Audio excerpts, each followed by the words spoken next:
영화 유튜버 거의 없다와 잡스러운이가 함께하는 거의 잡스럽다 134회 2부 시작합니다. 자, 2부에서는 봉준호 감독의 장편 영화 데뷔작입니다. 플란다스의 개 다뤄보도록 하겠습니다. 거의 잡스럽다 제작 지원으로 꾸준히 함께해 주시는 코어업 룩백 미스트, 룩백 올인원 로션 이 세 제품 많이 아껴주시고 구매해 주시면 저희 방송이 계속해서 지속되는데 큰 도움 되겠습니다. 그렇습니다. 많은 사랑 부탁드릴게요. 네. 하루 두 알 코어업 아재양을 날리자 룩백. 자, 2부 영화 토크 하겠습니다. 영화 플란다스의 개입니다. 1부에서 너무 씹었더니 자, 2부에서는 좀 마음을 정화시켜야겠어요. 칭찬 일색으로 갈 것 같습니다. 진짜 턱이 얼얼하게 씹었죠. 네. 자, 봉준호 감독의 장편 영화 데뷔작이고요. 네. 이 그 전에 단편 영화 연출 이제 지리멜렬, 그 유명한 지리멜렬, 그리고 백색인 등을 연출했던 봉준호 감독이 제 데뷔를 하면서 본격적으로 세상에 이름을 알린 작품이고요. 이 봉준호 감독 특유의 이 풍자적인 유머, 블랙 그리고, 코미디. 네. 그리고 이 플란다스의 개가 첫 작품이 아니군요. 장편은 단편이었어요. 아, 단편. 네, 장편은 처음이죠. 22년 전 개봉작이고요. 자, 이 봉준호는 봉준호였다라는 걸 다시 한번 확인할 수 있었던 영화였습니다. 손문선 씨가 줄거리 소개해 주시겠습니다. 네, 플란다스의 개가 제목인데 사실 그 제목처럼 동화 같은 이야기는 아니고요. 하지만 개가 연관되어 있습니다. 네. 되게 조용한 아파트 단지에서 어느 날 갑자기 이제 강아지 연쇄 실종 사건이 일어나거든요. 그래서 이 에피소드를 중심으로 연관돼 있는 사람들의 이야기입니다. 고윤주라는 인물이 주인공이에요.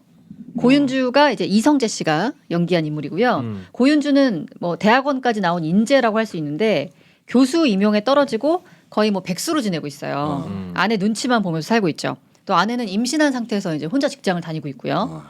그래서 안 그래도 세상이 막 스트레스인데 아파트에서 매일 어떤 집 개가 짖어댑니다. 그래서 이 개 때문에 너무 스트레스인 거예요.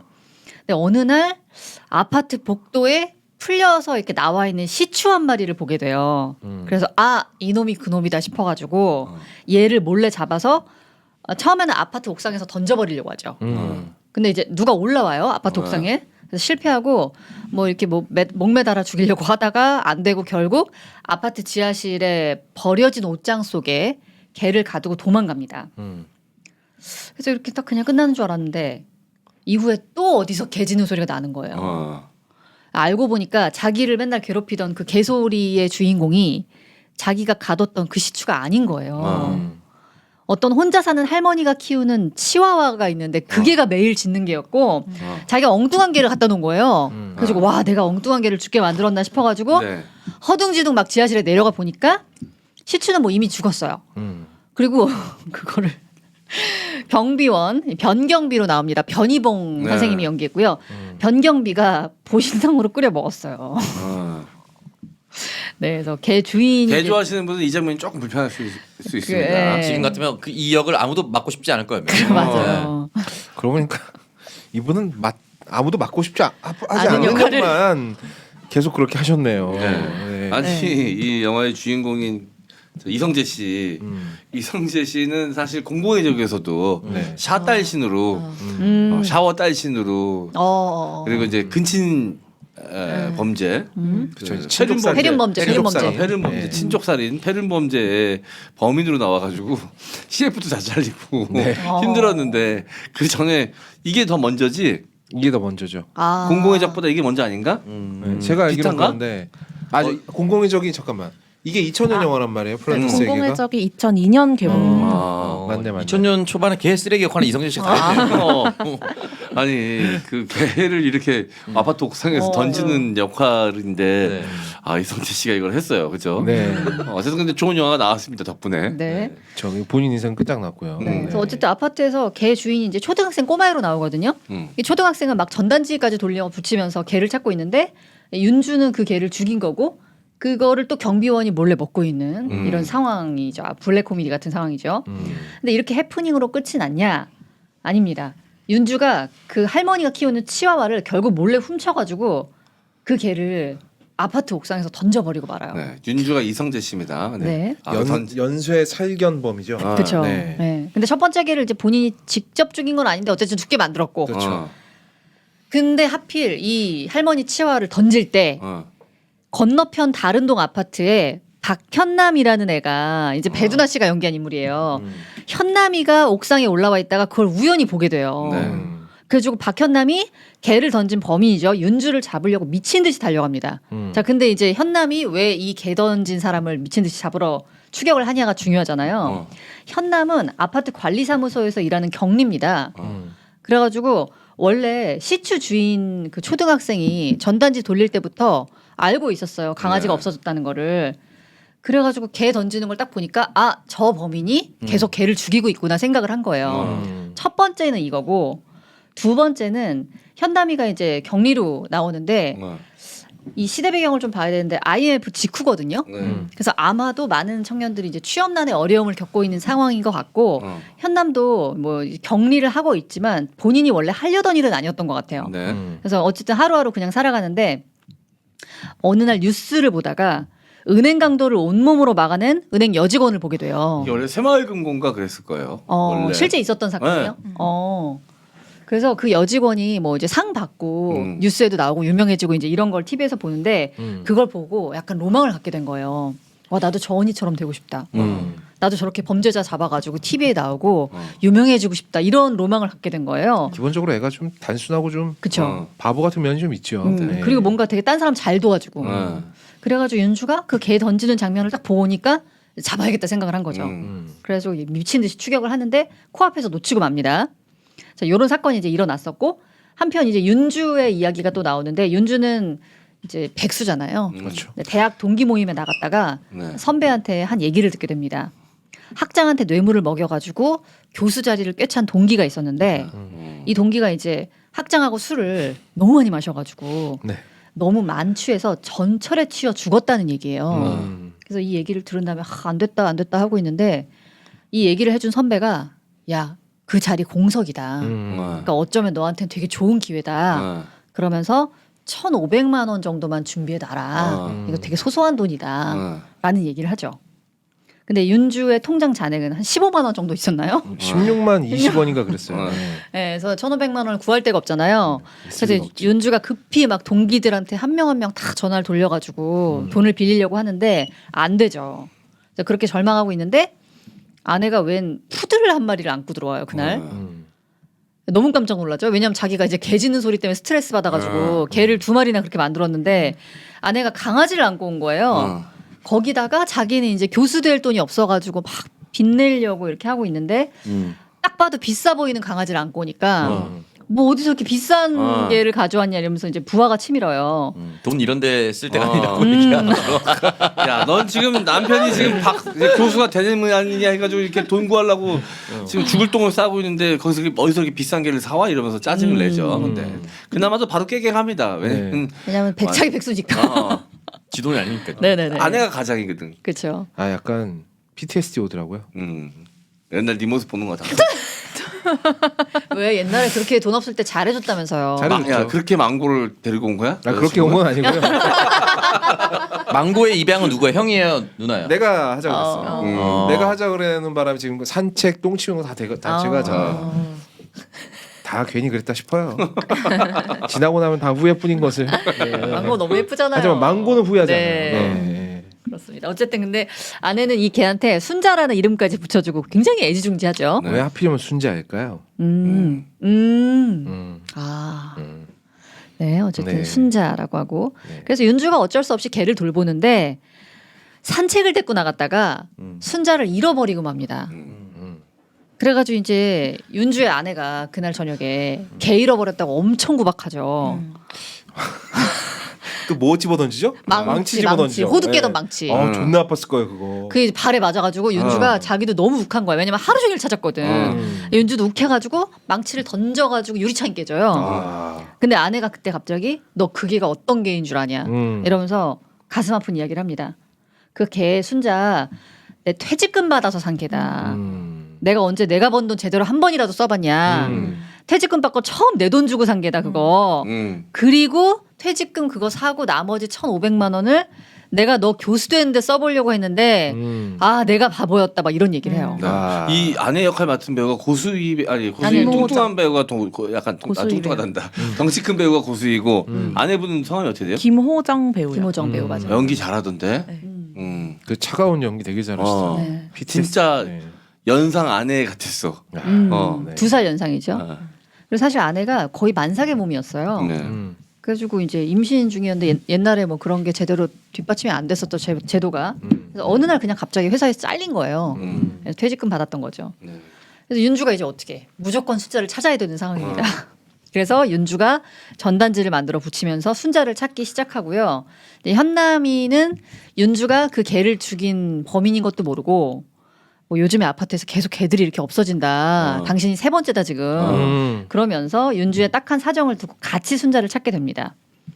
근데 이제 사건이 좀 희한하게 돌아가죠. 이제 어떻게 풀리냐면은 현남이 옥상에서 웬 불황자를 보게 돼요 어느 날. 그 불황자가 뭐야? 김래아 씨거든요. 너무 웃기지 않아요? 네.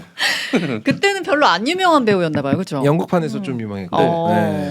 그 경변 씨, 변씨 아저씨가 변경비가 그 강아지 죽은 강아지를 데려다가 보신탕을 끓여 먹던 그 지하실 맨 구석에 그 지하실에서도 더 깊은 곳에 그렇죠.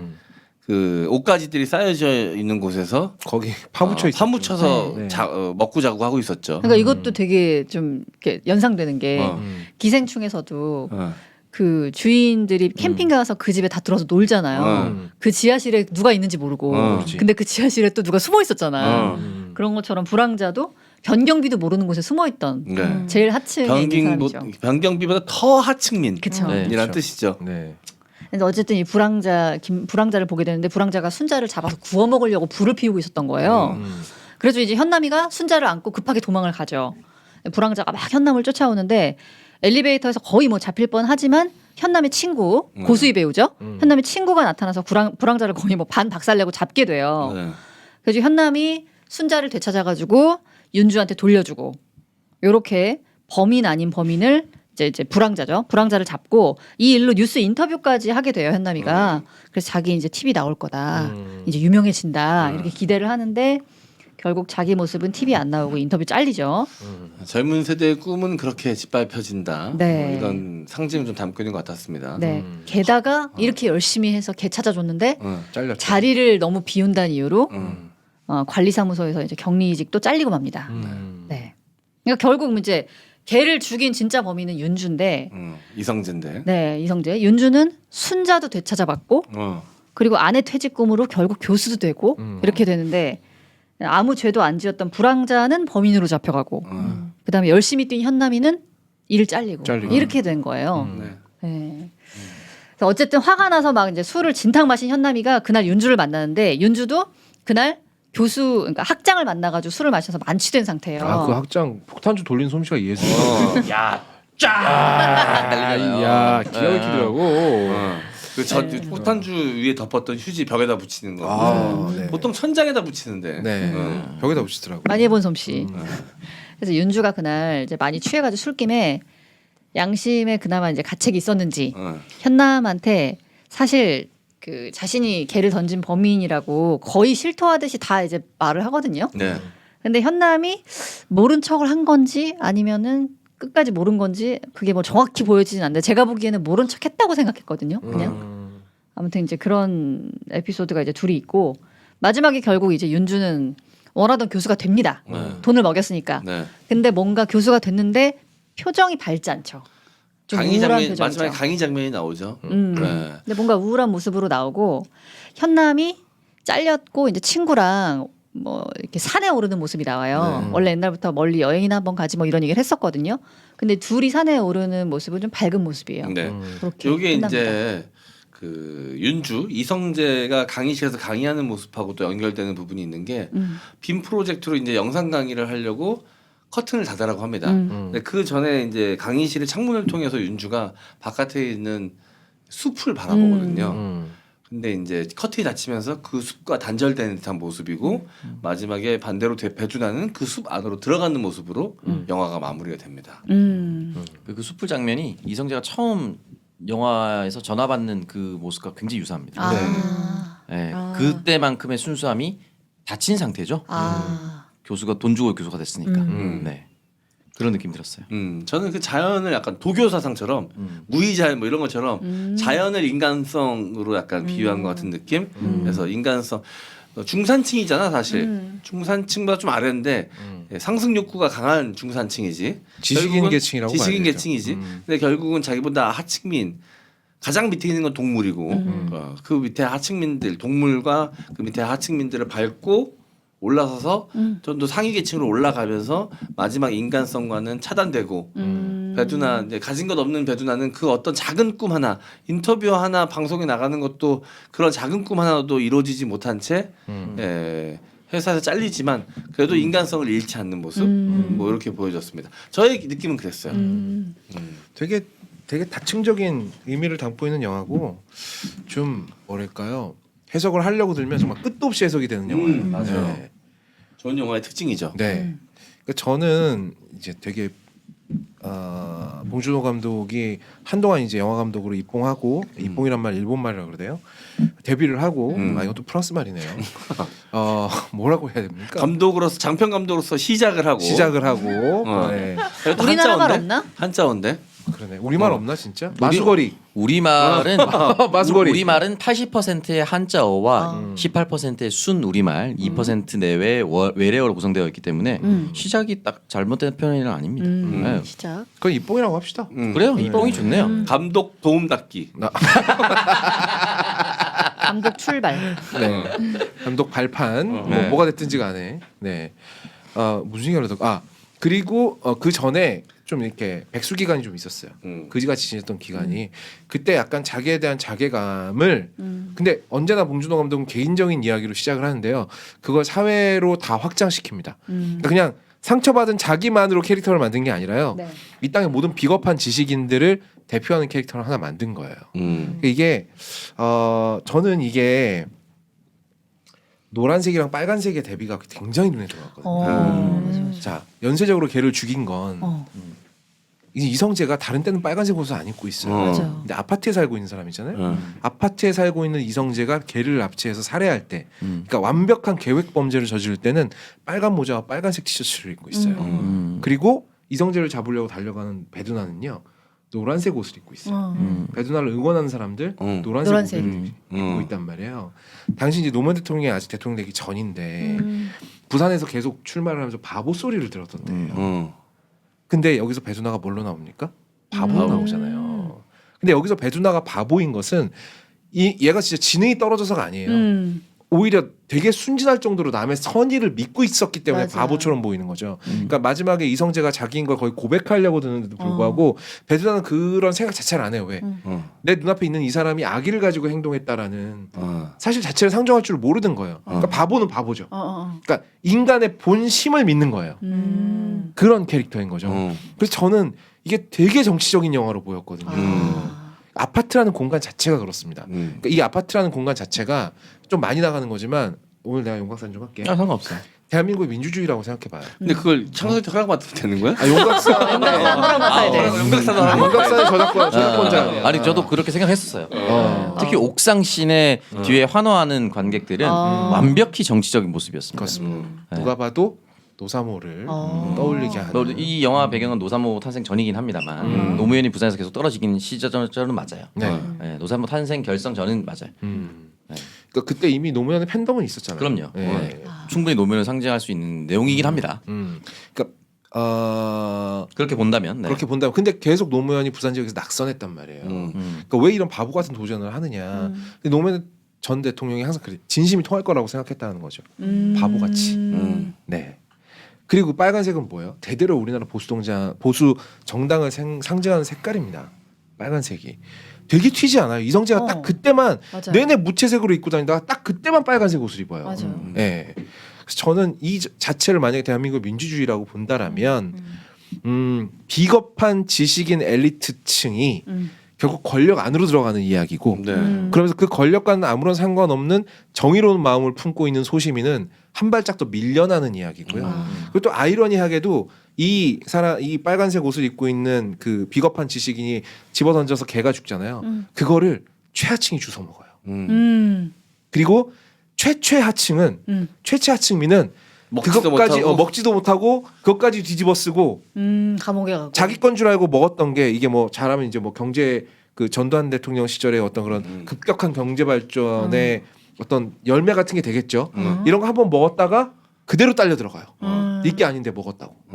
그러니까 이게 정확하게 사회 계층을 딱딱딱 집어가지고 이 나라의 민주주의가 얼마나 불안하게 서 있는지 그리고 얼마나 천박한 의식 위에 서 있는지를 봉준호 감독은 이때부터 얘기를 하고 있었구나. 그러니까 설국열차가 이렇게 수평으로 가는 거라면 아파트는 수직으로 서 있잖아요. 그래서 이 옥상이라는 공간이야말로 모든 비인간적인 짓과 인권, 그러니까 여기서는 견권이겠죠. 네. 그런 것들을 잔인하게 살해당한 공간이잖아요. 그러니까 그 옥상 마지막에 아니면 지하실. 김래하가 항상 지하실에서만 활동을 하다가 그 개를 구워 먹으려고 할 때는 옥상으로 올라가잖아. 그러니까 나는 김래하가 모든 걸 뒤집어 쓰고 감옥에 가게 된 이유가 사실은 옥상에 올라갔기 때문이 아닌가. 지하실에 있었으면 그럴 일이 없었을 텐데. 그렇죠. 네. 자기에게 허락되지 않은 그렇죠. 올라가서 감히 안된 곳까지 올라가서 마치 그거 같지 않아요? 설국열차의 맨 앞칸까지 갔던 크리스 에반스 보는 것 같지 않습니까?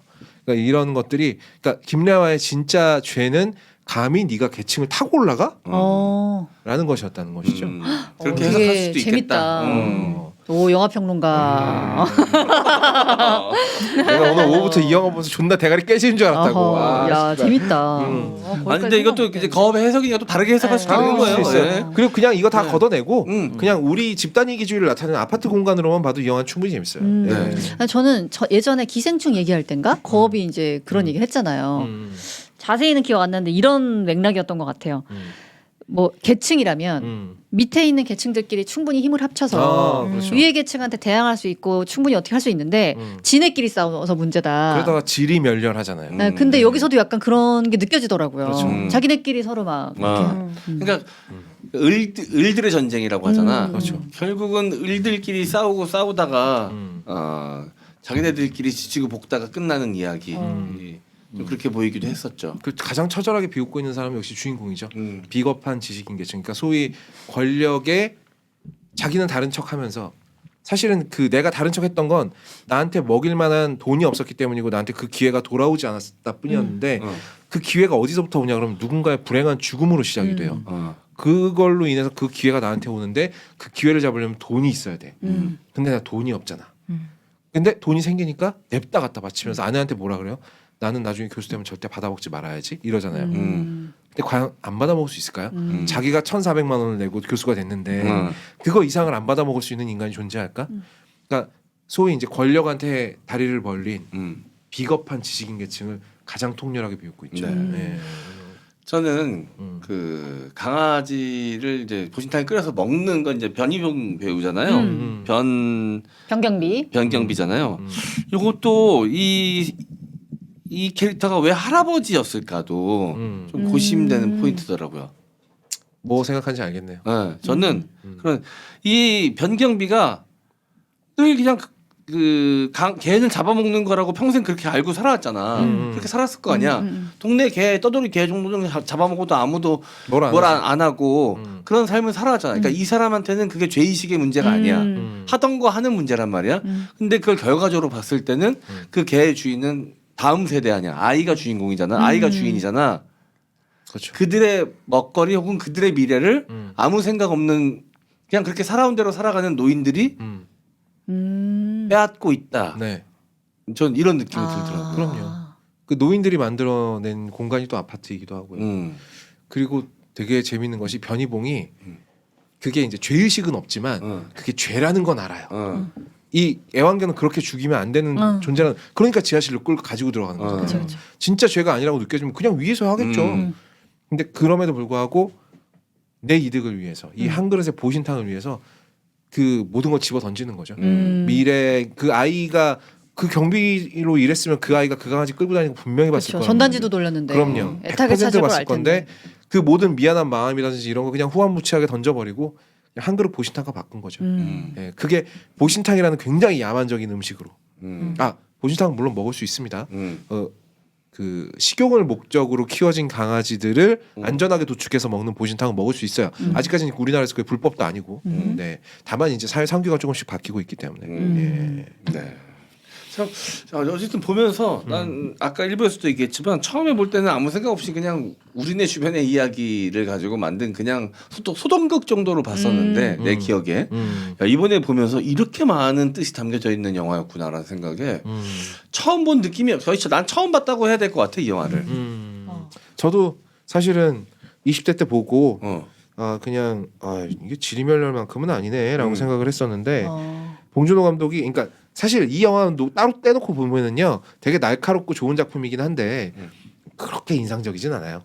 2000년 당시에 우리나라에 뭐 엄청난 영화들 많이 나오고 있었으니까 근데 지금까지 봉준호 감독이 걸어온 길이 이 데뷔작을 더 빛나게 만들어주는 것 같아요. 그러니까 네. 그것도 맞는 것 같아요. 만약에 맞아요. 그냥 봉준호 감독이 아니라 누군가의 감독 작품이라고 생각하고 봤으면 이렇게까지 인상적이지 않았을 텐데 봉준호의 시작을 마주한 느낌. 이 사람은 시작도 똑같았구나. 그렇지. 이 느낌에 더 감동받는 맞아요. 느낌. 그러니까 뭐 신인 감독 오창석이 이 영화 하나 내고 영영 충무로에서 사라졌다. 음. 그럼 이제 영화 보면서 뭐 그런 해석할 만한- 필요가 없죠. 해석할 이유가 없죠. 그렇지. 타임머신을 타고 초등학생 창석이를 만나러 갔는데 거기서 동급생 여자애들한테 색드립을 날리는 거야. 그럼 감동적이지. 감동적이지. 야 너 일관성 있는 야. 놈이었구나. 야, 이 새끼 봐라. 야, 얘 난놈이었구나. 난놈이네. 난놈이야. 일관적이지. 초등학교 때 여자애들한테 많이 맞았어요. 때려도 그때도 작았기 때문에. 아니 저는 이번에 이 영화를 처음 봤거든요. 그러니까 이 영화가 개봉했던 것도 알고 있고 어떤 영화인지 대략적으로는 스토리는 알고 있었는데 전혀 이런 영화라고 생각 안 생각을 했죠. 못했고 이번에 이제 처음 봤는데 처음 보면서 이제 놀랐던 점이 지금 말한 그 지점이었어요. 왜냐면 여태까지 봉준호 감독 영화를 이제 봤잖아요, 다. 거의 기생충 이런 영화도 봤고 그랬다가 와서 딱 보니까 세상에 처음부터 같은 얘기를 하고 있었네. 맞아. 그게 되게 놀랍더라고요. 이 사람 거의 홍상수급이라니까 진짜. 대단한 것 같아요. 대단해요. 이렇게 하기도 쉽지 않은데. 그리고 약간 그때가 더 날이 서 있는 것 같더라고요. 전혀 다듬어지지 않고 할 말을 다 하는. 그러니까 이게 강아지를 뭐 목매다는 장면이라든지 뭘 안전하게 촬영됐다고 합니다. 물론 아마 목매다는 줄 말고 다른 줄도 하나 연결을 해서 강아지가 실수로 죽지 않게 왜냐하면 이제 그 구급대원이라든지 이런 거 다 있었으니까 안전하게 촬영했을 거예요. 네. 근데 그럼에도 불구하고 되게 불편할 수 있는 장면 아닙니까? 그때라고 애견인이 없었던 시대가 아니거든요. 네. 근데 그런 거 막 넣는 거야. 왜냐하면 이 영화가 걔의 영화야. 그렇게 죽어갈 수밖에 없는 혹은 돈을 1,400만 원을 버티고 바치고 내가 선택한 길이 걔의 길인 거지. 그런 걸 위해서는 이 영화에서 걔는 절대 빠지면 안 되고 네. 연쇄 살견만은 분명히 등장을 해야 되거든. 네. 그러니까 피할 수 없는 장면인데 그냥 막 때려 넣는 거야. 아 존나 용감했다. 그래가지고 그리고 막 여러 가지로 운이 또 작용했더라고. 우리가 전에도 이야기하면서 가장 중요한 건 운이다라고 이야기했던 영화가 뭐였었지? 그 노인을 위한 나라는 없다 아니었어요? 아니요. 그 원래 하려고 했던 저거 뭐냐 왕의 남자. 아 왕의 남자. 왕의 남자 같은 경우도 배우가 원래 장혁이 되려고 했었는데 그게 네. 여러 가지 우여곡절 끝에 지금 우리가 알고 있는 배우들이 됐는데 그게 더 오히려 전화위복이 돼가지고 더 잘 되지 않았습니까? 영화가 운이 좋았다라는 얘기를 했었죠. 네. 다시 한 번 더 진짜 왕의 남자 장혁이면 진짜 절권도의 영화로 끝났을 수도 있어요. 어쨌든 뭐 근데 이 영화도 그랬던 게 운 좋게 그때 당시 화상고라는 영화 기억나? 여기도 장혁이 등장하네. 야 장혁은 어디에도 등장하네. 진짜 장혁이 생각보다 영화를 많이 찍었구만요. 진짜 장혁이 오래된 우리나라 배우다. 영화계에 끼친 영향력이 어마어마하네. 보이지 않게. 지금은 아예 장르를 하나 만드셨잖아. 네. 아니 화산고를 제작하는 제작사가 뭐 조건이 걸려 있었대 투자사에. 플란다스의 개도 같이 제작하는 조건으로 화산고를 만들려면 플란다스의 개도 같이 만들어라. 투자사에서. 아 진짜요? 그래서 이제 이 곁다리로 만들어진 영화가 플란다스의 개여가지고 이 제작사의 모든 관심은 다 화산고에 가 있어서 영화 찍는 동안 그 투자사나 제작사에서 아무도 안 왔대. 그래서 무관심 프로젝트라고 자기네들끼리 별명을 지었다는 거야. 아무도 관심을 갖지 않는다고. 근데 그래서 마음대로 찍을 수 있었대. 그랬나 보다. 이거 그러니까 비트코인 한창 유행할 때 한 1억을 비트코인에 넣고 득보자 코인에 100만 원 그냥 넣어놓은 거예요. 그렇지. 신경 안 쓰고 있었던 거지. 예. 레버리지로 그냥 넣은. 그러고 보면 잊어버린 화상고는 거야. 그때 라인업도 화려했습니다. 네. 신민아, 신민아, 김수로. 장혁. 예, 권상우, 맞아요. 공효진, 맞아 공효진도 나왔지 맞아. 변희봉도 나왔네 거기. 변희봉 선생님도 나왔어요. 어. 근데 그때 김수로. 대부분 다 신인 배우였잖아요, 근데 예. 화상고는. 화성고도. 네, 그래도 그때 장혁은 괜찮았습니다. 잘 배두나도 나갔었어요. 이게 데뷔작이지 않나? 네, 거의. 네. 아 배두나 씨 진짜 어리고 순수한 느낌이 들더라고요 얼굴에. 맞아요. 근데 또 얼굴이 그렇게 많이 안 변한 것 같기도 하고 지금까지. 맞아요. 예. 네. 그러고 보면 이성재 씨는 역할이 참 다 이런 역할만 영화에서는 특히나 네. 이거 하고 나서 이제 공공의 적 쓰레기 나왔었죠. 그다음에 이제 그 유전무제 그 뭐였지? 홀리데이. 홀리데이. 홀리데이도 생캐. 생캐. 네. 대부분 그런 역할만. 홀리데이는 사실 영화라기보다는 그냥 2시간짜리 최민수 씨 원맨 쇼라고 보는데. 우산신. 아, 네. 명장면 남겼죠.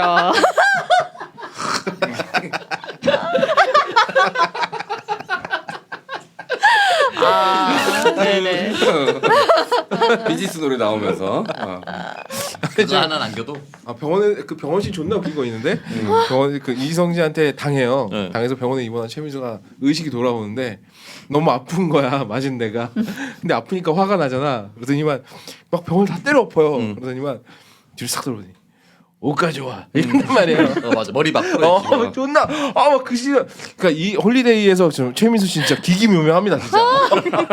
진짜 기괴해요. 와. 사실상 혼자 개인기 한 거예요. 2시간짜리 쇼라니까요 정말. 이성재 씨가 총 쏘면 네. 이성재 좀 살려줘 이러는 하거든. 맞아. 총딱 받아 쏜단 말이야. 살려줘 이러는 말이야. 그리고 존나 멋지죠. 누가 좋아 하고 일어나고. 그 개인기 한 거야 그냥. 이때 이성재 씨가 몸 제대로 만들었었지. 맞아요. 네. 네. 그러니까 이미지를 탈피해 보려고 했는데 처음에 이제 저기 어야 저 몸은 사실 지금 만들어도 쉽지 않아요. 저거 뭐 뭔가 좀 다른 도움이 있었겠다. 아 그래요? 있어야 가능하지 않나 저 정도는. 그냥 근데 운동으로는 안 되나요? 전 오. 된다고 보는데 가슴은 사실 이 몸이 거의 배정남 몸이거든요. 가슴만 크고 옷 입기는 좀 괜찮은. 어. 전체적으로 빵을 키운 게 아니고 이게 몸 좋게 보이려고 가슴 근데- 자체는 근데 원래 대흉근은 원래 저렇게 타고나는 거잖아요. 아좀 큰가 보다. 아니 근데 저 정도 대흉근이 되려면 운동 경력이 없으면 안 돼. 조금 도움을 받았을 수도 있겠다. 엄청나네. 네, 근데 살은 어쨌든 열심히 뺐네요. 그러니까 복근이 되게 선명하게. 그럴 만한 가치가 있는 영화가 아니었어요. 아 이게 근데 준비하는 배우의 입장에서는 뭐 네. 그런 거 안 하. 열심히 하는 거지. 아 일단. 그냥 지방 커팅 하지 말고 그냥 뱃살 나왔어. 싸버려야겠군요. 싸버려야 저 돼. 우산총 씨는 진짜 근데 최민수 씨 덕분에 저 아저씨도 같이 늘 나오잖아. 네, 서 있는 아저씨. 아니 나 이거 비하인드 어디 찾아보면 나오는데 치아에 저 뭐 끼우셨잖아요. 네. 그거 감독이 요청한 게 아니래요. 본인이 끼고 촬영 현장에 나왔는데 치아에 뭐 끼우고 나서 감독이 다 당황했는데 아무도 말을 못했잖아. 지 혼자 끼우고 나온 거야. 이게 개인기 한 거라니까 그냥. 원맨쇼라니까 내가 말했잖아. 개인기 한 거야 원맨쇼야. 개인기. 자기 짤 많이 만들려고. 자 파란색 우비 들고 총 쏘는 총 겨누는 그 장면 저희가 계속 보고 있습니다. 아이 짤은 다 아실 거예요. 홀리데이 알죠, 최민수 검색해 보세요. 여러분. 이게 제일 홀리데이 나옵니다. 최민수. 모르는 사람 네. 없지. 네, 없을 거예요. 뒤에 모를 배우는 수가 얼굴 안 없어. 보고 있었으니까 웃음 안 터졌지. 앞에 네. 반대편에 있었으면 웃음 터졌을 거예요. 카메라 감독이 무조건 터졌어. 아니지. 현장에서 최민수와 같이 있는 상황이라면 카메라 감독도 개쫄았겠지. 웃음 좆된다. 어. 웃음 끝난다. 제발 이 촬영 한 번에 끝내자. 이 씬을 찍는 동안 이 현장에서 이빨을 보일 수 있는 건 최민수뿐이다. 아 근데 최민수도 진짜 대단하네. 지 혼자 치아에 뭐 끼우고. 감독이 무서워서 말 못한 것도 웃겨. 왜 그랬는지 아무도 몰라. 아 씬만 보면 진짜 진지한 영화인 것 같잖아요. 한번 보세요. 어쨌든 이성재 배우는 네. 네, 손자를 둔 할아버지가 됐습니다. 몇 년 전에. 그렇구나. 네. 주유소 습격 사건이 좀 잘 됐지. 그게 제일 먼저더라고요.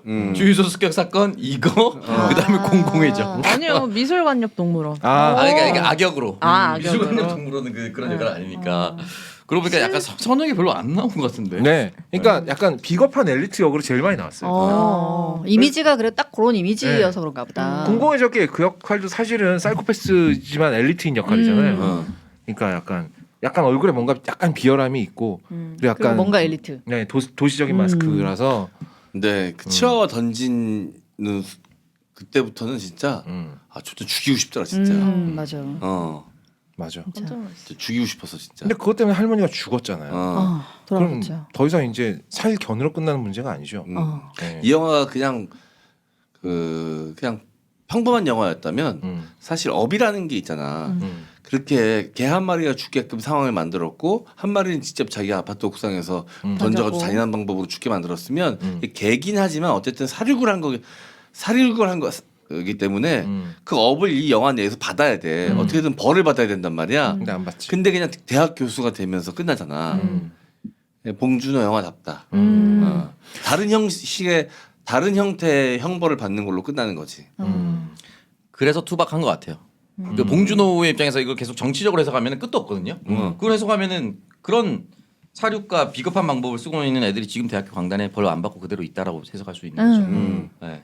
저는 처음부터 끝까지 정치적으로 느껴져서 그렇게 안 보려고 했는데 그 옥상 씬에 노란색 응원 부대가 등장하는 순간 이거 정치적으로 안 볼 수가 없어요. 그럼 저는 또 강아지를 다르게 생각했거든요. 불의를 계속해서 바깥으로 알리고 외치는 사람들이에요. 짖는 거지. 어. 도둑이 들어왔을 때 짖는 게 개잖아. 그 이 사람들과 함께 짖고 악의 무리를 쫓아야 되는데 얘들만 죽이면 내가 조금 불이하고 내가 올라갈 수가 있거든. 그래서 서슴없이 그렇게 하는 거죠. 색깔도 너무 투박해. 지금의 봉준호 같으면 이렇게 뚜렷하게 하지 않았을 거예요. 아주 투박하게 빨간색 입고 빨간 노랑.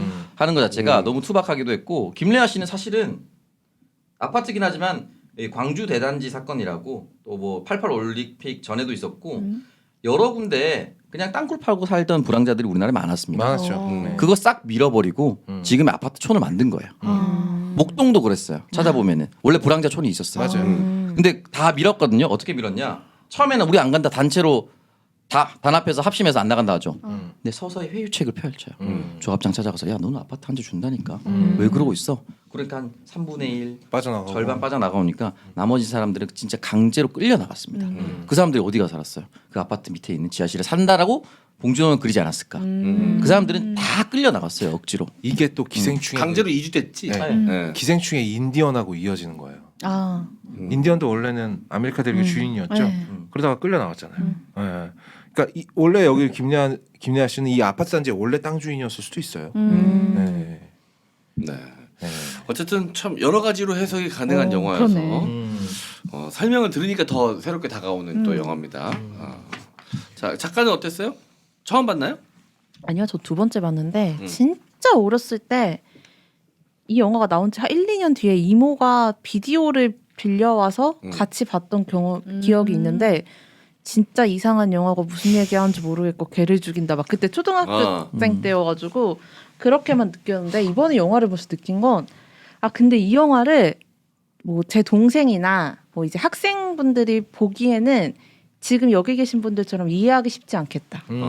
좀 더 오히려 나이가 좀 있어야 있으시거나 되겠다? 혹은 영화를 정말 많이 좀 보시거나 봉준호의 세계관을 조금 이해하고 계신 분이라면 뭐 여기 계신 분들 거음님처럼까지 해석하기는 어렵더라도 대충 이 영화가 무슨 얘기를 하고자 하는지는 알 것 같은데 부조리극이라는 사실은 알겠죠. 네, 근데 사실은 그런 해석이나 의미를 모르고 보면은 이 영화를 굳이 왜 봐야 되지? 라는 느낌은 있어요. 그러니까 근데 약간 만약에 그걸 의미 없이 진짜 딱 영화 본데 좀 재밌지 않아요? 그러니까 되게 재미없을 것 같거든. 근데 재밌다? 근데 이게 막상 보게 되지가 않는다는 거죠. 네. 왜냐면 되게 선택은 재미없을 안 것 돼요. 같아요. 손은 안 간다 이거지. 손은 안 가, 손은 안 약간, 가는데 시작하면 재밌잖아요. 좀 시작하면 재밌어. 어처구니가 없는 영화라고 해야 되나? 약간 그런 그치, 그치. 느낌이었어요. 그러니까 이게 저는 대중 예술인으로서 봉준호가 갖는 유일한 약점이라고 생각해요. 그런 되게 엘리트를 되게 비웃고 있잖아요. 근데 엘리트적 해석이 있어야만 힘을 얻어요. 그래요? 저는 이런 생각을 했거든요. 옛날엔 되게 재미없을 것 같아서 안 본 영화였는데 이거 시작할 때도 좀 사실 손은 안 갔어요. 근데 시작하고 나니까 막상 얘기는 좀 재밌네. 그러니까 영화 재밌어. 네. 봉준호 영화 다 재밌어. 좀 그렇거든요. 다 재밌는데 뭔가 이 의미를 싹 빼버리면 신박한 얘기는 아니에요. 네. 투박한 해석을 해요. 네. 그치. 근데 여기에 뭔가 뭐 엘리트적 해석이라 그래서 뭐 제가 엘리트라는 얘기 절대 아니고, 그러니까 막 정준희 교수 같은 사람이 나와가지고 이건 걸 은유하고 있고 이런 건 이렇게 해서 이렇게 생각해봐야 되지 않을까라고 말하는 순간 봉준호 영화에 힘이 빡 실려요. 엘리트를 그렇게 비웃는데 엘리트의 인정이 있어야만 해석되는 영화라니. 결국 아하. 먹물 영화. 네. 그러니까 저는 이게 봉준호의 유일한 약점. 먹물 비판을 하고 있는데 결국은 먹물로 인해서 빛날 수밖에 없는. 그러니까 먹물들만 이게 먹물 비판이라는 사실을 아는 거죠. 저도 만약에 여기서 이 프로그램 때문에 영화를 이렇게 많이 보거나 같은 영화를 보고 이렇게 다양한 사람들의 의견을 듣는 과정이 이 2년 동안의 과정이 없었더라면 초등학교 때 봤던 그 감상으로 그냥 끝이었을 것 같아요. 이 영화. 뭐야 이러고 끝났겠죠. 네. 네. 그리고 봉준호 의 뒤에 후에 나왔던 작품들 없이 요거 하나만 찍고 만약에 이 봉준호가 아무것도 영화 안 찍었어. 그럼 방금 봤으면 뭐야 이런 영화 다 있어. 나쁘진 않네. 근데 왜 이런 영화를 만들었지? 이럴 것 같아. 그렇지. 어. 이건 마치 성공하지 못한 영화 감독이 성공했을 때 자신을 상상하면서 만든 영화인가? 이렇게 생각할 수도 있어요. 네. 네. 근데 이제 봉준호니까 계속 이렇게 돌려서 만드는 영화를 찍는 것 같아요. 그러니까 예를 들어서 봉준호는 헌트 같은 영화 안 찍어요. 안 찍죠. 돌려서 찍죠. 돌려서 늘. 근데 봉준호 감독은 그 연대인가요? 학교 다닐 때 만평 썼거든요. 김영삼 대통령 때. 그때도 어떻게 보면 돌려가기 하는 거거든요. 그러니까 본인의 스타일인 것 같아요.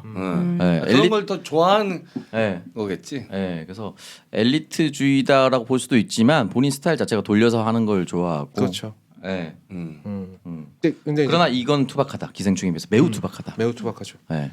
아니 근데 뭐 데뷔작이니까 그럴 수밖에 없지. 투박한 게 또 매력일 수 있었던 시기고. 투박한 게 매력이기도 해요. 그리고 어. 저자본의 매력이기도 하고요. 네. 그리고 아파트 단지에서 촬영 다 끝났잖아요. 저자본의 매력이기도 한데, 그러니까 저는 그게 되게 걸리는 게 괴물에 보면 그런 데서 나오지 않습니까? 끝까지 돈에 빠진 새끼들, 잘 살아들 이러고 뛰어내리잖아요. 그 한강다리에서 뛰어내리는 사람이. 그게 마치 약간 그러니까 이 사람은 계속 권력자를 향해서 비평의 날을 세워왔는데 정작 내 편이 되어줘야 할 사람들이 못 알아먹거나 아니면은 저기 변경비처럼 그 부산물이나 주워 먹고 앉아 있거나 이런 거 그냥 눈 뜨고 바보처럼 당하고만 있으니까 좀 약간 그 어떤 그런 날선 어떤 그런 뭐라 그러죠? 그 조롱이 결국엔 내가 구제해야 되는 사람들, 그러니까 소위 지식인 계층이 구제하고 깨우쳐야 하는 싸움들을 향해서까지 가버린 게 아닌가. 그래서 봉준호 감독 영화가 갈수록 차가워져요. 기생충에 오게 되면 그때도 얘기했지만 을과 을이 싸우다가 갑은 비명 행사하고 을은 완전히 구더기가 돼버리는 영화잖아요. 그러니까 이제는 가끔 영화 보면 너무 섬찟할 때가 있어요. 이분은 이제 더 이상 희망이 없나? 이제 더 이상 기대가 없나 이 사람은? 그냥 이 상황을 그냥 철저하게 비웃고 싶은 것 뿐인가? 라는 생각이 들 때가 있어요. 뭐 그게 나쁘다는 건 아닙니다. 한 명쯤은 이런 썩소리 지어주는 사람도 필요해요. 우리 사회는. 네. 저는 여전히 근데 분노를 가지고 가면서 살아가고 있다. 그러니까 지금 다시 찾아보니까 연대가 맞네요. 연대 학교에 이제 만평을 쓴 건데 또 반대로 생각해 보면 이 첫 장편 작품에서 자기 대학교 교수 중에 그런 새끼가 있었을 거라고 추측해요. 100%죠. 네. 자기 대학교 안에서 야 교수들만 1,500씩 줘야 되는데 라는 얘기를 저는 학교 때부터 들었을 것 같아요. 봉준호 대학생이. 그러면 씨발 이거 한번 매겨야 되는데 대학교 이름을 쓰면은 안 되니까 그냥 대학 교수로만 해서 어딘가에 하지 돌려가려고 하지 않았을까. 그러니까 어디서 봤던 사회에 대한 분노를 아직 끝나지 않았다라는 것을 계속해서 보여주려고 하는 것 같아요. 오히려 이런 부조리가 본인이 생각했을 때 어느 정도 풀리거나 끝났으면 이런 영화 더 이상 찍을 수 없지 않을까라는 생각이 들어요. 그렇죠. 그런 면에서 좀 슬프죠. 우리나라가 아직도 그런 부조리가 계속 이어지고 있다는 거. 봉준호의 시각에서는. 네. 이게 냉소주의와 염세주의는 또 차이가 있거든. 냉소 봉준호의 매력 중 하나가 유머와 냉소거든. 그 적절한 경계선을 항상 타고 가잖아. 근데 이게 뭔가 기생충까지 가서는 염세 쪽으로 좀 넘어가는 것이 아닌가라는 우려가 좀 든다 이거죠. 그렇죠. 네. 그래서 저는 뭔가 좀 내 영화가 혹은 인문학이 세상을 구원할 수 있다라고 믿는. 근데 뭐 그건 예술가들 본인이 알아서 할 일이에요. 그것까지 말하다 보니까 꼭 내가 지시하는 것 같잖아. 근데 그럴 필요까지는 없지만 그래도 저는 봉준호 감독 영화에서 뭔가 인간의 온기가 좀 있었던 시절. 그러니까 여기서도요 이성재가 존나 개새끼고 쓰레기인데요. 그래도 약간 연민이 보이거든요. 근데 이 새끼가 내가 한 거야 사실은 이렇게 말할 용기는 없어도 배두나 앞에 가가지고 내 뛰는 모습을 봐. 나 모르겠어? 이게 사실은 본것 같지 않아? 자백을 한 거나 마찬가지잖아. 누가 나를 잡아주길 바라는 마음. 그렇지. 그리고 지하철에서 그래도 만 원짜리 한 장 꺼내서. 만 원짜리 한 장을 꺼내서 내어주는 그래도 최소한의 인간성, 그러니까 인간미. 위선일지언정. 예. 그런 게 있었는데. 그리고 죄책감도 있고. 예. 그런 거 있었는데 기생충의 마지막 장면을 봐요. 얼마나 차가워요. 아버지 그때 돈을 벌기로 했습니다. 돈을 벌어서 제가 그 집을 살게요. 그때까지 건강하세요. 이러잖아요. 그리고 나서 인터뷰에서 뭐라 그랬습니까? 걔가 그 돈을 벌어서 그 집을 살려면 1,400년 걸려. 이런 얘기를 해버리잖아요. 그러니까 그때까지 건강하라는 말이 얼마나 심각한 조롱입니까? 그러니까 니들끼리 쳐 싸우는 동안은 좆도 희망 없어요, 병신들아. 이렇게 얘기하는 것 같단 말이에요. 그러니까 그런 게 약간 위로 마음에 향하던 비판의 칼날이 이제 그 화살의 방향이 좀 달라진 것 같다. 네. 이렇게 올라가던 게 이게 내가 비슷하게 계속 되는 얘기하는데 거. 니들 씨발 못 알아듣고 끝까지 어. 아직까지도 니들끼리 서로 멱살 잡고 쳐 싸우고 안 잡고. 싸우고 있니라는 그 염세적인 시각이 좀 보이네요. 그러니까 느껴지네요. 여기에 어떤 그런 그래도 이 사람들에게는 한 번씩 기회를 주거든요. 자신의 잘못을 고백하고 용서받을 기회를 주는데 기생충 그런 거 없어. 죽여버리잖아 그냥. 돌로 대가리 찍어서 죽여버리잖아요. 야 그렇다. 네, 알겠습니다. 그리고 되게 재밌는 게요. 네. 박현남. 배준아. 네. 왜요? 노무현. 그리고 살인의 추억 이름들도 그래요. 강두만. 그리고 박두만. 박두만. 서태윤. 대통령 이름에 한 글자씩 다 들어가 있지 않습니까? 아, 근데 에이, 그 정도는 그건 좀, 한 네. 글자씩은 왜? 또. 아니 그러니까 뭐 틀린 말은 아닌데. 아 근데 봉준호니까 현남이 그런 의미로 했을 수도 있다. 이렇게 정치적인 사람인데. 그리고 저는 박두만과 서태윤은 100% 노림수라고 봐요. 박두만은 너무 느낌이 아. 크게 와닿는 거잖아요. 서태윤도 마찬가지고. 네. 서태윤은 좀 다른 새끼인 줄 알았더니 똑같은 새끼였잖아요. 아니 뭐 봉준호 감독이 원래 그 되게 그런 사회 운동에 관심이 많았던 사람이고 노동 운동을 하셨던 걸로 알고 있어요. 네. 맞아요. 네. 뭐 그런 것들이 다 녹아 들어가 있죠. 근데 그런 식의 해석을 관객들이 하는 거지. 감독한테 대놓고 물어보는 거에 대해서는 되게 또 경계하시잖아. 그렇죠. 물어보면 대답도 안 해줘요. 알겠습니다. 네. 어쨌든 뭐 추천을 할 수 있을 만한 영화냐라고 물어보면 섣불리 추천하기는 좀 힘들 것 같아. 봉준호를 좋아한다면 추천을 하고요. 100% 추천이죠. 아, 네, 100% 100% 추천인데 추천합니다. 그렇지 않은 사람이라면 좀 고민되는 지점이 있는 영화. 애매해요. 네, 봉준호 감독의 영화를 쭉 보면서 그 사람의 세계관에 대해서 충분히 이해하고 있고 동의까지 하고 있는 사람들이 봐야 네. 좋은 영화다. 동의하지 못하는 사람들은 안 보는 게 나을 것 같아. 2000년대 초반에 약간 그런 거 유행하지 않았어요? 엽기 코드 같은 거 유행하지 않았어요? 네. 있죠. 그러니까 마치 우리는 그때 모두 이 영화를 오해했어요. 그런 류의 영화인 줄 알고. 이게 약간 그랬던 것 같아요. 영화가 약간 키치한 면이 있잖아. 맞아요. 괴상하게 꿰는 면이 있잖아. 그리고 그게 심지어 마치- 홍보도 그렇게 했던 것 같아요. 맞아. 전혀 이런 영화라고 홍보한 기억이 없어. 지구를 지켜라 같은 그 류의 그때 그렇죠. 당시 느낌이었어. 이 영화에 비하면 이 의문스러움에 비하면 지구를 지켜라는 정말 직구죠. 이거 엄청난 변화구인데. 네네. 네.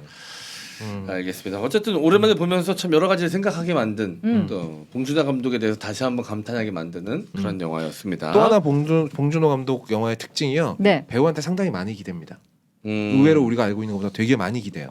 그러니까 송강호 배우를 그렇게 모시는 거예요. 봉준호가. 변희봉, 송강호. 그러니까 자기 영화의 역할이 되게 부조리한 역할들인데 그 역할을 양면을 다 살려줄 수 있는 배우들. 그러니까 변희봉 배우가 여기서 보여주는 섬뜩한 면과 순박한 면이라든지 보일러 김씨 이야기라든지 보일러 김씨도 딱 정확하게 부실공사. 네, 그러니까 뭔가 이 사회 시스템에 대해서 너희들이 이거 다 처먹고 있느라고 이런 거잖아 라고 옳은 말했다가 묻힌 사람이잖아요. 죽임을 당한 사람이잖아요. 너무 정치적이지. 네, 엄청나게 정치적인 거죠. 거기다가 그걸 또 변희봉이 전라도 사투리로 얘기를 한단 말이에요. 그러니까 이런 보일러잉. 자, 보일러 돈다잉. 그래서 잉하고 돈다 그랬나? 원래 어떻게 돈다 그랬죠? 웅하고 돌다가 원래 말이요. 낮에는 돈데 밤만 되면 이게 말이에요. 변희봉 배우가 잘하네. 변희봉 그럼 배우가 내가 감이 어떻게 따라하냐? 좀 약간 비슷하지 않니? 약간 비슷했어. 그러니까 되게 그 얘기할 때 되게 무섭다 웃기다가 진짜 난 진짜 다 타로했어요. 그래서 이제 배우한테 굉장히 많이 기대는 감독이고 그래서 영국 배우들을 많이 데려다 쓰는 것 같아. 그러니까 일단 이 씬 하나는 그 배우가 확실하게 장악을 해줘야 되고 그 어떤 모순적이고 다면적인 면을 배우가 다 표현을 해줘야 되니까 그래서 김래아 배우라든지 김래아 배우도 계속 쓰죠. 김래아 배우 너무 웃기더라고요. 근데 김래아 배우는 변희봉 배우랑 비슷하게 나오면 기분 좋으면서도 역할이 계속 여기는 불황자지, 개 잡아먹고 경찰서 가지, 네. 경찰서 가서 인터뷰하는데 거기 들어가면은 뭐 낮에는 먹고 점심엔 돼지고기 먹고 저녁엔 이면수 먹는데 개 쓰레기 바보인데 쓰레기고 그 본인 스스로가 쓰레기인 걸 잘 모르는 역할. 두 번째는 못 맞아가지고 다리 잘리고. 다리 잘리고. 아니 그 되게 네. 그 사람 순수하잖아. 그 무말랭이 떨어진 거 배두나한테 주워 주면서 맞아요. 쫓아온 게 아니라 해하려고 쫓아온 게 그거 아니라 주워주려고. 그 개 네 거니라고 물어보잖아. 맞아. 네 거 아니면 같이 먹자라고 얘기하잖아. 그러니까 나는 배두나가 뭔가 각성을 하지 않으면 나중에 김래아 같은 존재가 되거든. 아니면 제2의 이성재가 될 수도 있는데 양심을 장착하고 이성재가 될 수도 있겠죠. 그러니까 저는 이 배두나 캐릭터를 양쪽으로 열어놓은 캐릭터라고 생각해요. 너는 무엇이 될래? 그리고 마지막에 산을 타고 걸어 올라가잖아요. 산 정상에 올라가는 게 아니라 산길을 걸어 올라가면서 끝난단 말이에요. 그러니까 배두나라는 캐릭터는 빌드업 중인 거죠. 얘가 어떻게 자랄지는 앞으로 우리 사회가 얘를 어떻게 취급할지. 근데 거기에도 역시 그렇게 희망적인 태도는 아니고. 아니 굳이 마지막 장면에 배두나가 산을 오르는 장면으로 찍었다는 건 분명 감독의 의도가 있었다는 거지. 100% 있었다는 거죠. 네. 그 이성재가 더 이상은 이제 숲과 산을 바라볼 수 없는 인간이 완전히 돼버린 거고요. 네, 마지막 남은 커튼을 치면서. 네. 네. 하지만 배두나는 거기 올라갈 자격이 있는 거죠. 네. 그렇다. 네, 알겠습니다. 자, 뭐 더 하고 싶은 얘기 없으시죠? 미장센도 한마디. 제가 이 영화를 오랜만에 봤더니 좀 얘기할 게 많네요. 네. 미장센, 그러니까 아까 제가 배우한테 많이 기댄다 그랬잖아요. 네. 배우한테 많이 기대면 그만큼 영화가 배우를 위해서 판을 깔아줘야 됩니다. 변희봉 배우가 혼자 썰을 풀 때의 화면, 그리고 이성재의 와이프가 직장에서 혼자 전화 받을 때 그 천장이라든지 이런 뭐 큐비클이라 그러죠. 그 큐비클 모양을 보세요. 온전히 배우한테 싹 화면을 몰아주고 있어요. 그러니까 마치 아웃포커싱 화면처럼 뒤에 배경을 살리면서도 그 배경을 배우를 살리는 용도로 써먹는 그런 미장센은 이미 봉준호 감독이 데뷔작부터 완성이 되어 있었다. 그러니까 이 사람이 그냥 메시지만 가지고 날로 영화를 먹는 사람은 절대 아니다. 라는 점도 다시 얘기를 하고 싶어요. 뭐 네가 감히 뭐 봉준호의 단점을 얘기하는 뭐 이런 댓글 100% 달릴 건데 단점을 얘기 이제 이제 댓글이 아직 올라오지 않았는데. 예상해서 얘기하면 100% 달려. 예상 100%. 댓글. 왜냐면 댓글 한 번도 안 본다고 하면서 댓글을 늘 보거든요. 안 올라오면 제가 쓸게요. 고맙다. 댓글 가이드도 해. 신경 안 쓴다고 하지만 네. 우리 중에서 제일 신경 써. 어찌됐건 네 그런 댓글 다셔도 돼요. 네 달라고 알았어. 아니 아직 일어나지 않은 적과 왜 싸우고 있어? 아직 지금. 안 달았으면 한번 다는 거 생각해 보라고. 아무튼 날로 먹는 감독은 아닌데 그런 것들이야말로 어떤 이 봉준호의 복잡한 이런 어떤 인문학적 은유와 비유를 다 알아먹지 못하면 봉준호 영화를 100% 느낄 수 없다라는 건 영화 감독으로서 100% 이거는 당연히 약점일 수밖에 없습니다. 네. 우리가 언제까지나 봉준호 영화를 보고 유튜브에 찾아보고 기생충의 숨겨진 의미 이런 거 찾아봐야 되냐고요.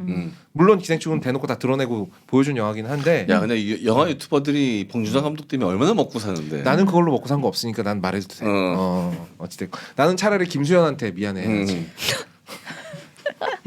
야, 늘 얘기하는 거 보면 진짜 미안한 거다. 그럼요. 박훈정 감독한테는 안 미안하거든.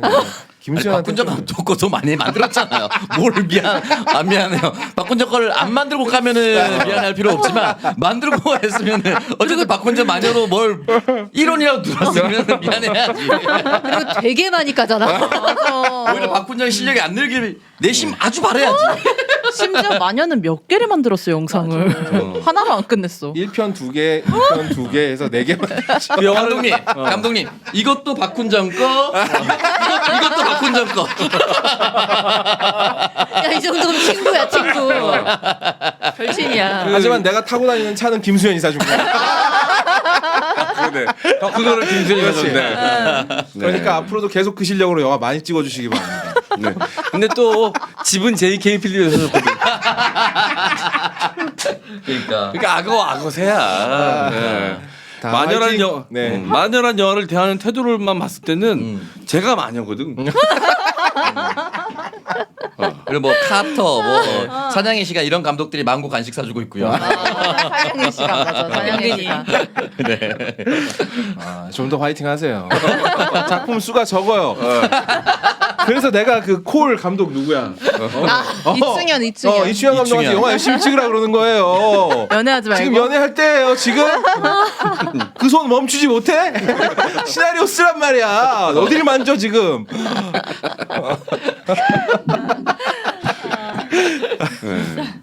네. 나 언제 칼 맞을 거 같냐? 아니야. 곧. 내가 이제 전두환이 그냥 100년 살았겠어. 형이 오히려 오래 살 수 있어. 그럴 수 있어? 어. 그래.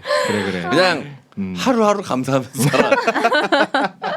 어떻게 될지 모르니까. 그러니까. 그리고 유독 이 채널을 와서 내일이 없듯이 살아.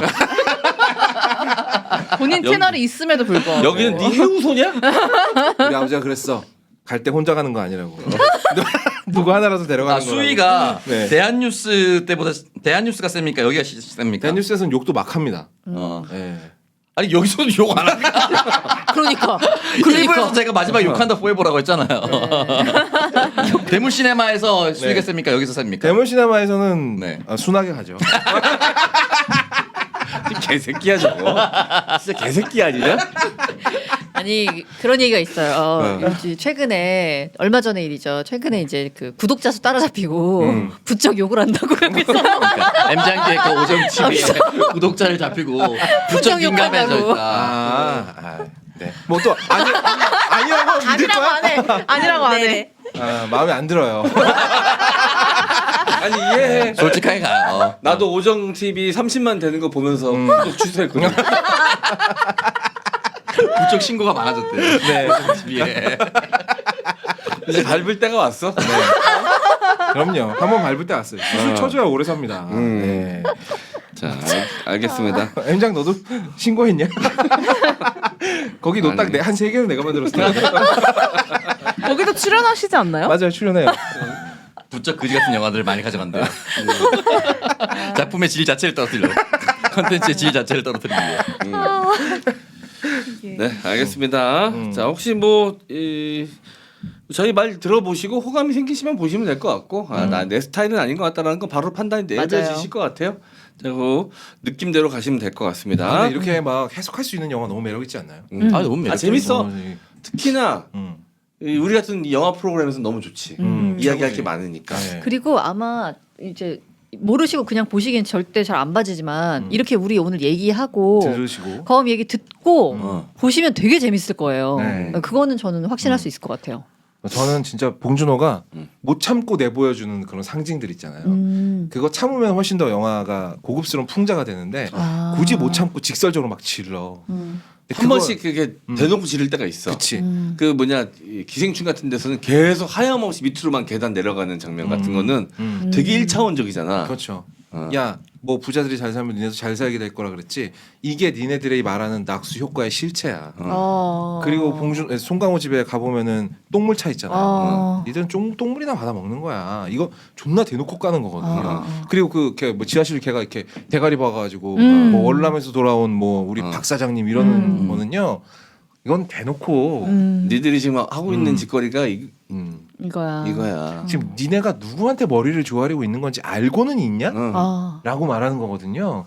야 그게 노예 근성이야라고 말하는 장면. 정작 걔 그 지하실에 진짜 기생충 걔 먹여 살려주는 건 집 마누라였잖아요. 맞아. 먹을 거 갖다 줘, 성욕까지 풀어줘, 외로움도 풀어주는 존재는 따로 있는데 엄한 데다 대고 충성을 다 외치잖아요. 리스펙트를 외치잖아요. 그런 게 되게 대놓고 말하는 거라. 네. 어쨌든 그래서 더 재미있다. 네, 알겠습니다.